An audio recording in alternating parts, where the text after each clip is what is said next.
how would you describe your game? Is there anybody in the NBA you can compare yourself to? I let the game come to me, very versatile, not one-dimensional, probably like a Bradley Beal type of guy. I feel like I have those capabilities of being his role and becoming a player like him.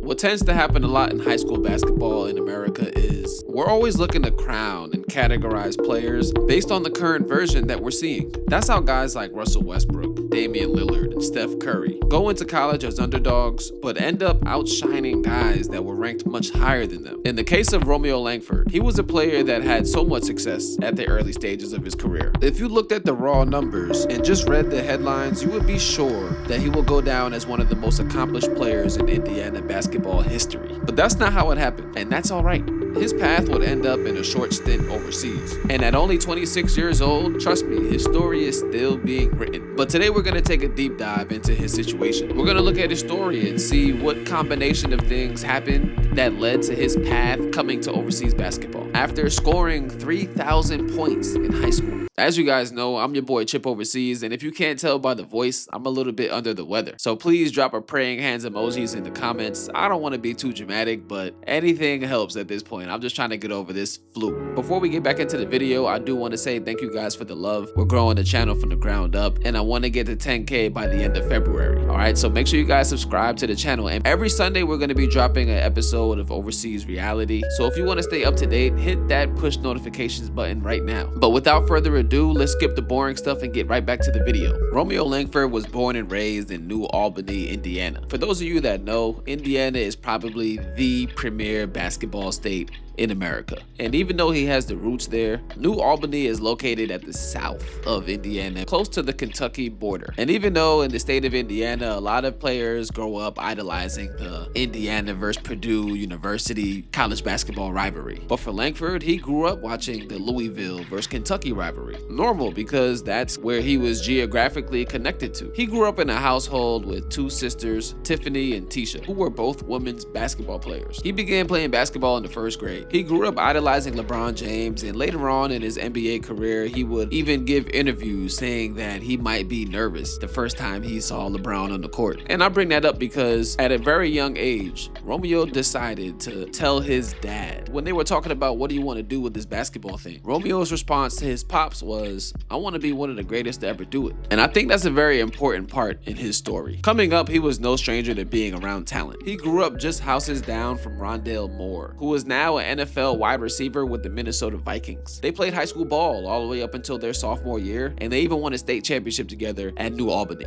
After the sophomore year, the two would split, and Moore took his talents across the border to the Kentucky side, where he would finish out his high school career at a more prestigious football school. And as for Romeo, that conversation that he had with his dad, he pretty much held himself to that standard all the way throughout his high school career. And he put together one of the more iconic high school careers that we're ever going to cover on this channel. As a freshman, he led the New Albany team to a 23-3 record, while averaging 17 points and 6 rebounds. As a sophomore, he hiked that average up double, putting up 30 points, 9 rebounds, and 3 assists as a 15-year-old kid. Now, it's important to note that New Albany is not some big powerhouse. It's not a nationally ranked program. They were probably closer to the lower end of status-wise in Indiana when it came to respect around high school basketball. But it's still Indiana at the end of the day. And he still, at 15 years old, was putting up these huge numbers. Now, other schools were interested in getting him, poaching him, and taking him away from New Albany, but loyal to his roots, he stayed through all 4 years. I want you guys to understand this about Indiana basketball for those of you that might not know. Every single one of his high school basketball games in his conference was sold out.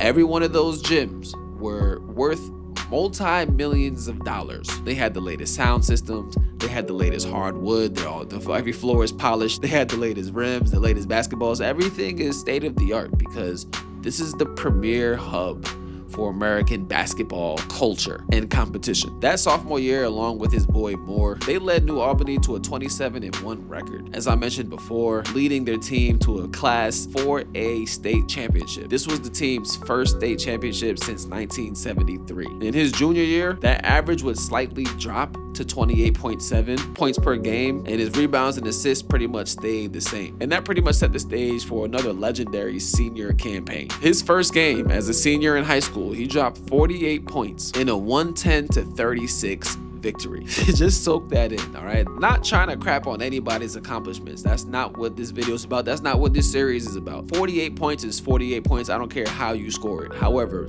judging by that score, you can probably tell that he's looking like a ringer out there. When I say that, I mean he probably looks like he doesn't belong with the rest of the competition on the court. The other team only scored 36 points. He outscored the other team significantly. If it was just him versus the other 5 or the other 12 players, he's winning the game. Later that season, he would score a career high 63 points, and the country would take notice. Before his senior season is when all the accolades started to come in. He was selected to be in the Jordan Brand All-Star Game. He was selected to be a McDonald's All-American. He was selected to be Mr. Indiana, Mr. Basketball. He got every single accomplishment you can get as a high school basketball player in Indiana. He finished high school 4th on the all-time Indiana scoring list, scoring 3,002 points. For reference, most high school seniors, most high school basketball players see it as a big accomplishment to get 1K. 1,000 points and you were seen as a really good, really above average high school basketball player. 2K is like, you must have been really getting buckets as a freshman, 20-point average probably all throughout 4 years. I don't even know anybody personally that scored 2K in high school. This man got 3K. He was moving different. And on top of the basketball, he really took his title as a student athlete serious.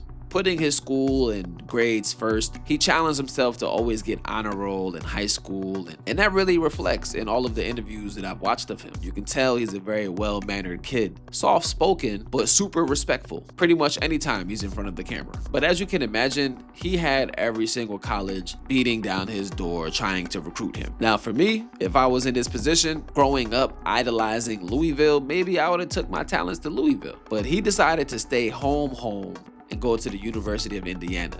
That was an important decision by him because Indiana hasn't necessarily been the most relevant in his generation. Like, he was one of the bigger names to get signed to Indiana at that time. And he was kind of leading a new charge of guys that were highly touted out of high school. They always had guys that ended up being good, but he was widely regarded as the best shooting guard prospect in the country. So it was a big land for IU. He would only play 1 season at Indiana, and here is where I think was his first wake-up call as a basketball player, because what typically happens with somebody this talented and this accomplished in high school, they don't necessarily face adversity, right? Because when you're coming in as a freshman averaging 17 and then your sophomore year you average 30, he wasn't necessarily tested. And I think college basketball brought that test in a number of ways. Now, don't get me wrong. He did his thing. He was named Big Ten Freshman of the Week a total of 4 times. He even averaged 16.5 points per game. That's the highest average by a Big Ten freshman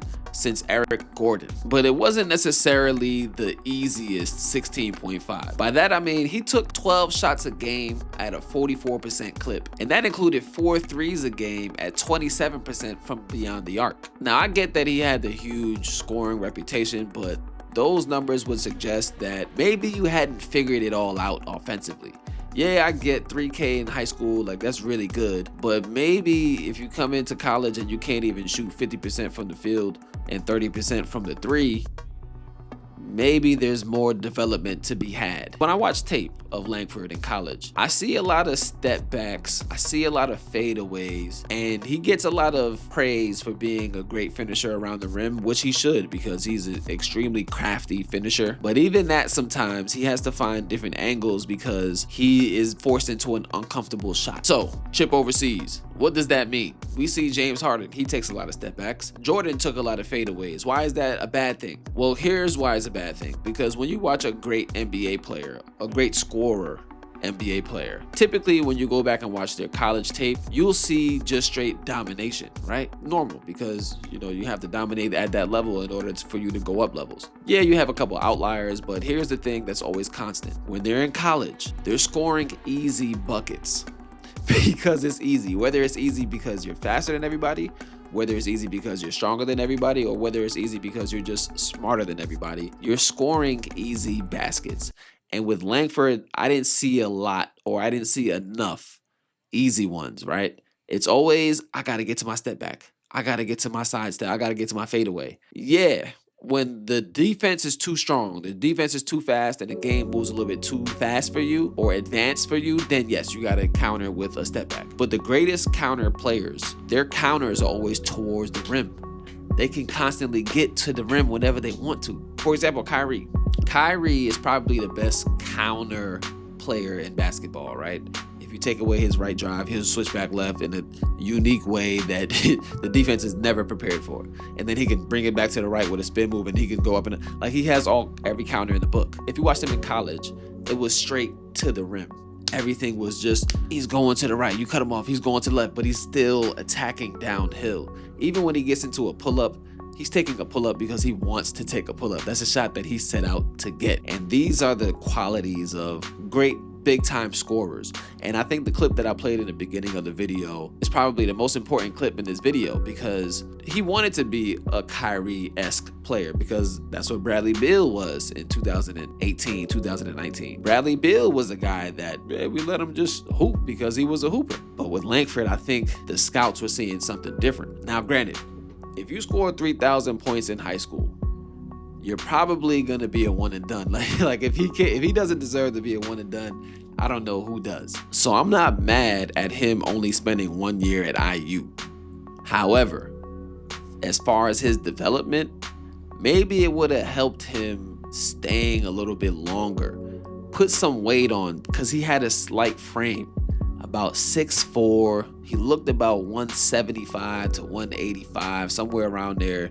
The body wasn't an NBA body yet. And that's fine, like I said, if you got the blazing speed, or if you got the freakish athleticism and freakish explosion. He didn't necessarily have either one. And like I said, he would get to the rim. He would get to the rim, but not at the angle that he wanted to. He didn't have a lot of easy lays. He had the awkward lays where he got to wrap it around somebody, or he got to try to take contact, come down, and bring it back up, double pumps. That makes it a little bit harder for you, because when you move up in levels, when you go from college to the NBA, or even college to overseas, bodies only get bigger. So if you can't get an easy bucket in college, you probably won't get an easy bucket in the A. And that will prove to be true, because when he was drafted by the Boston Celtics in the first round, I think that was the image that Brad Stevens had in mind when he saw Romeo Langford. Romeo Langford was a lanky guard, long arms, he can kind of jump, he had good defensive instincts though. He wasn't a knockdown three-point shooter. He wasn't a guy that you can just trust in an ISO situation, not yet. He didn't necessarily have that game yet. He could finish around the rim, but that's just your average NBA guard. So when he got to Boston, the coach that actually took him under the wing would be Joe Mazzulla. Joe Mazzulla was just a hungry assistant coach, soaking up as much game as possible and giving to the team in any way that he could. After practices, while other players were working on their ball handling skills, they're working on their three-point shot, Joe Mazzulla, crazy Joe Mazzulla, would have Langford going over Brad Stevens' defensive principles. It's funny because I went viral on a TikTok video that I did last year talking about Kiyan Anthony. And I'm not going to get too much into it because I leave the TikTok on TikTok. This is not TikTok. But in the video, I was talking about how Kiyan doesn't need to be working on all these bag skills, right? He's working on step back threes, 6 dribbles to get to a fadeaway. Like, that looks good for Instagram, but it's not a real workout, because at the next level,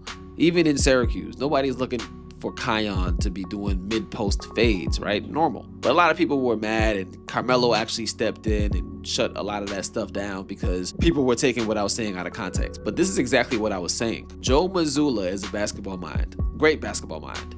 He has a first-round draft pick doing defensive principle stuff in his extra work. That is what coaches want from guys. They don't want the next James Harden. You know how hard it is to find the next James Harden? You know how hard it is to be the next Bradley Beal? So many things have to fall in your favor in order for you to make that happen. It's funny because Joe Mazzulla has 2 of them.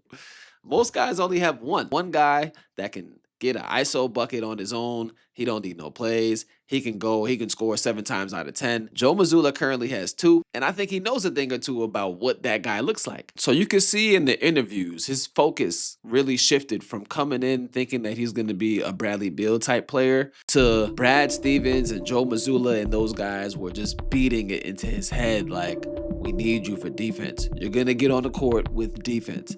Defense is what's going to get you an NBA career. Defense is what's going to get you NBA minutes with us this season. Defense, defense, defense. And it worked because when he was healthy, and now he did go through a lot of injuries. He had wrist injuries. He had lower body injuries. He had a lot going on injury-wise. But when he was healthy, they would stick him on the other team's best players. He was guarding his idol, LeBron James, and giving good minutes on LeBron James. He was able to guard point guards. He was able to switch out and guard 4s. And if you ask me, if he just stayed in that role and shot the 3 at least a 35% clip, he's still in the NBA. He's 26 years old. That's an NBA career right there. You bring that value on defense and you shoot a 35% clip. But unfortunately, he couldn't get up to that 35. He got it up to about a 28, 29% on his good years, which is a step up from the 27% in college. And you rarely see guys go up in percentage from college to the NBA because the three-point line is much further back in the NBA. But kudos to him. You can tell he put that time in on his game. He just couldn't get up to that 35%. And in basketball, it's these small differences, man. It's the small details that separates the great guys from the good guys. And for him, it was just a matter of, what is that, 7%? I'm sorry, I'm really bad at math. He was at 29 and he had to get up to 35. Yeah, so about 6%. 6% is what stopped him from being a 14-year NBA veteran. I mean, a lot of the guys that I've been covering in the Overseas Reality series have been ironic in this way. When they leave a team, the team always just miraculously happens to find the version that they envisioned you would be. For example, Romeo Langford got traded for Derek White. Derek White, all he does is do what I just said. He locks down 1 through 4. He shoots the 3 at a really high clip. Derek White can take a pick and roll. He can take 6 dribbles and possibly take a step back 3 because he has the trust from the coaches. That's what you earn by just carving out your niche, right? When you're a reliable guy, they trust you when the ball gets swung to you. You can do things now. That's all they want out of a guy like Langford. So when Langford goes to the Spurs, that's another really good system and another really good coach. Those guys, they don't waver in what they're looking for. They can look at you one game and they know exactly what they want out of you. You have to be prepared to bring exactly what Popovich wants from you. You have to be prepared to bring exactly what Brad Stevens wants from you. That's how this thing goes. There's no wiggle room with those guys. They want finished products, especially because he was drafted around the same time as Wembanyama. So when you got a Wemby in your franchise and you got a Pop that's getting older in age and was kind of on his way out, they don't want to develop you and Wemby. No, they want you to be who they want you to be already. And I think that's where his NBA future kind of got cut a little bit short. It's just the luck of the draw. He didn't really have any. Both franchises were in different spots because with the Celtics, they were in win now mode. But with the Spurs, they're in we need everything to be tailored towards our situation. Wemby in an aging Pop mode. You don't really have the time and the investment and the interest from these two kind of programs and situations to just develop your game. And that is also the irony in his situation because he came out after 1 year at Indiana. So let's say he stayed 3 years at Indiana, he would be a much more finished product and he'd fit perfectly in a Boston or San Antonio. But he ended up overseas. The former number 14 overall pick of the 2019 draft was signed to the historic French club BCM Gravelines Dunkirk. He was signed as a medical replacement for Hunter Cattour, who happened to be diagnosed with an injury that would take him out for 6 weeks. So what happens with these overseas contracts is they'll bring you in on a 6-week replacement and kind of see how you fit. If you do a really good job, they'll find a roster spot for you for sure, even when the guy that you're replacing comes back from injury, because they don't want to mess up the chemistry. So this kind of spot is perfect for an American 2-guard because the American 2-guard, no disrespect, but especially in France, they perceive guards to be prima donnas, right? Think of wide receivers in the NFL. Randy Moss, Terrell Owens, big egos, big personalities. They think that guards from America are like that. They're always going to give them a chance to come in and they'll use you for points because they're thinking that you can get hot like this, especially when you're coming from the NBA. They don't watch the NBA tapes. I'm telling you, I've seen it. They don't care about what you actually did in the NBA. They just know your position and they know that you went to the NBA. And they just think, all right, man, you can pick him up and he can get some buckets, right? If he fits in with the culture, great. If he doesn't, all right, fine. We'll move on after 6 weeks after we get our guy back. I guarantee you the guy that he replaced, I'm not familiar with him, but I guarantee you talent-wise, he doesn't hold a candle to Langford. But he fit with the team because he probably did exactly what the team expected him to do. Unfortunately, Romeo never really got his footing overseas. In 3 total games, he played a total of 41 minutes and only scored 6 points, going 2 for 7 from the 2 and 0 for 4 from the 3. And now, as your overseas correspondent, especially in a country like France, that means one of 2 things. I don't know exactly what it means because I really don't recall the signing all too well. I don't even think I was playing in France at that time. But that means either he came in out of shape or he came in and he couldn't adjust to the French way of playing. When I say the French way, I mean France is a very particular place. You can't go to France and think that the game is going to come to you, especially as a guard, especially as an American. They're not just bowing down to you and just passing you the ball and saying, here, go get 20, man. We want you to get 20. Passing the ball, passing the ball, passing. No. Your other teammates are all trying to get 20. And France, coaching-wise, is not the most disciplined country, meaning that players have a lot of freedom to break off a play, to go and do your own thing. The coach can call up one play in France. Let's say they call a horns play and you give the ball to your big man at the horns position. The big man can just fake a handoff just because he wants to and just go to the rim. And if he scores, the coach will say nothing. That used to piss me off when I was in France, man. This is like, hell, my trauma is coming back out. But you can't have a chill attitude in France. And so maybe he had the chill attitude and wasn't really go-getter. He wasn't really trying to go and get to it. Or he just wasn't in shape and he wasn't physically prepared to compete at that level. Didn't make it to 6 weeks. And that was his last contract playing professional basketball. Now, I'm not sure where Romeo is.